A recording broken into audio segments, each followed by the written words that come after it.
Look at those. Oh my God, those look so blue. Oh, and they smell good. Oh yeah.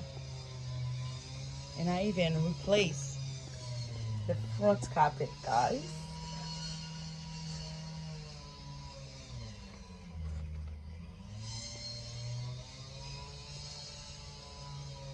And I need to put those one on 7 gallon.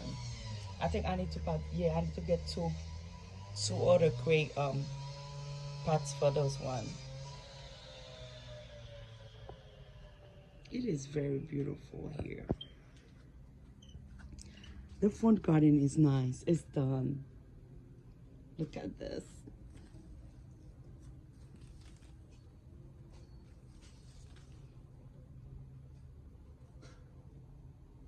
That was the dream. That was the goal, to have flowers branching out like this.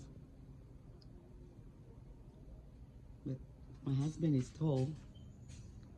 Of course, you know,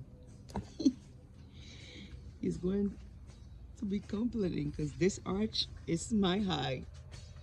Him, no, because he's 6'3"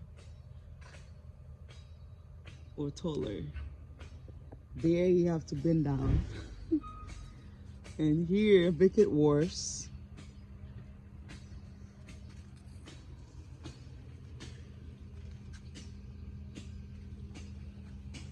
And right here.